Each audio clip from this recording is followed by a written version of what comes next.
በዚህ ምድራዊ ዓለም ስንኖር ብዙ ኃጢአት እንሰራለን። ይህን ስራችንም ደግሞ ፈጣሪያችንን ያሳዝናል። ከእንደዚህ አይነት ኃጢአት ለመውጣት ደግሞ ንስሐ ያስፈልጋል። በዚህ ቪዲዮ ላይ ስለ እውነተኛ ንስሐ፣ ስለ ልብ መለወጥና ስለ እግዚአብሔር ፍቅር እንመለከታለን። በዚህ ቪዲዮ መጨረሻ ድረስ ከእኔ ጋር እንድትቆዩ እያልኩ በጣም አስፈላጊ መልእክት እንነጋገራለን። ከመጀመሪያችን በፊት ቻናሉን ሰብስክራይብ ያርጉ፣ ቪዲዮንም ላይክ እና ሼር ያርጉ። በመጀመሪያ ንስሐ ምንድን ነው? ንስሐ ማለት ነስሐ ከሚል የግዕዝ ቃል የመጣ ሲሆን ትርጉሙም ሐዘነ፣ ጸጸት፣ ቁጭት፣ የኃጢአት ካሳ ማለት ነው። አንድ ሰው ንስሐ ገባ ሲባል አዘነ፣ ተጸጸተ፣ ተመለሰ፣ ክፉ አመሉን ተወ፣ ጸባዩን ለወጠ ማለት ነው። ንስሐ ማለት ደግሞ አንድ ሰው በሰራው ጥፋት፣ ባደረገው ስህተት፣ በፈጸመው ኃጢአት ማዘኑን፣ መጸጸቱን፣ ዳግመኛን ያንን የመሰለ ኃጢአት ላለማድረግ የሚወስነው ውሳኔ ነው። ንስሐ ከኃጢአት መመለስና ወደ እግዚአብሔር መቅረብ ነው። ብዙ ጊዜ ሰዎች ስህተታቸውን ካዩ በኋላ ተስፋ ይቆርጣሉ። ነገር ግን እግዚአብሔር ለሚመለሰው ሁልጊዜ የይቅርታው በር ክፍት አድርጎ ይጠብቃል። እውነተኛ ንስሐ በአፍ ብቻ አይደለም። ዛሬ የምንሰራውን አንመርምር፣ ልባችንም ለእግዚአብሔር እንክፈት። እግዚአብሔር ሆይ ይቅር በለኝ፣ ትክክለኛውን መንገድ አሳየን ብለን ከልባችን ስንጸልይ እርሱ ይሰማናል። ንስሐ ምንድን ነው ለሚለው 6 ነጥቦች እናነሳለን። የመጀመሪያው ንስሐ ወደ እግዚአብሔር መመለስ ነው። ከእግዚአብሔር መለየት ኃጢአት ነውና ንስሐ የሚገባ ሰው ከሰራው ኃጢአት በሙሉ ልብ ይመለሳል። የበደለውንም ፈጣሪውንም ስለመበደሉ ይቅርታ ይጠይቃል። ሁለተኛውና ዋነኛው ንስሐ ከእግዚአብሔር ጋር መታረቅ ነው። ይህ ማለት ኃጢአት ከእግዚአብሔር ጋር ማጣላት ነውና ስራዋ።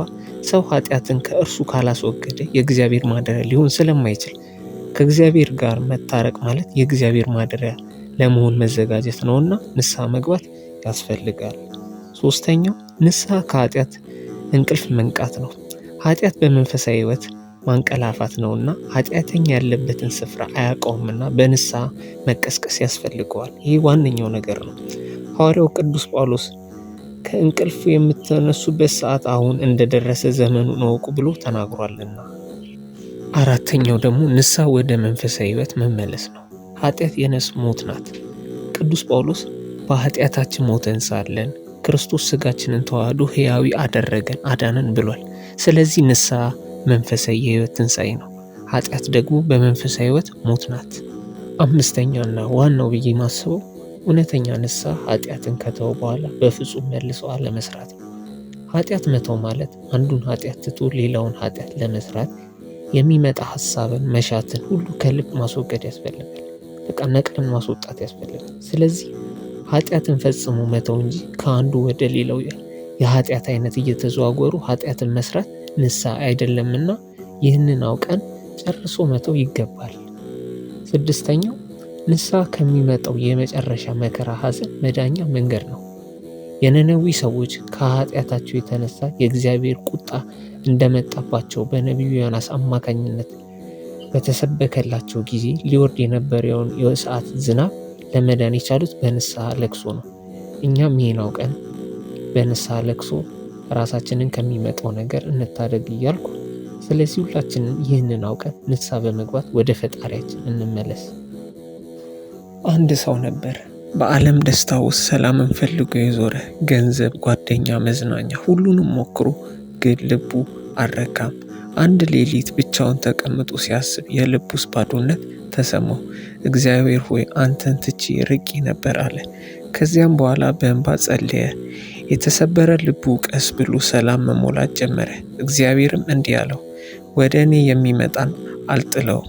ንስሐ ማለት መጨረሻ አይደለም፣ አዲስ ጅማሮ እንጂ። በመጨረሻ ሀሳቡን ስናጠቃልለው ንስሐ መጀመሪያ ለውጥ ነው፣ መጨረሻው ሰላም ነው። ዛሬ ወደ እግዚአብሔር አንድ እርምጃ ቀርበን እንሄድ። የንስሐ በር ለሁሉም ክፍት ነው። ልብም የሚያነሳው እውነተኛ ንስሐ ነው። በዚህ ቪዲዮ የተማራችሁትን በሕይወታችሁ ተግብሩት። እግዚአብሔር ለሚመለስ ሰው ሁል ጊዜ ቅርብ ነው። በንስሐ የተጀመረ ሕይወት በበረከት ይቀጥላል። ቪዲዮ ከተመቻችሁ ላይክ፣ ሼር እና ሰብስክራይብ ማድረግ አትርሱ።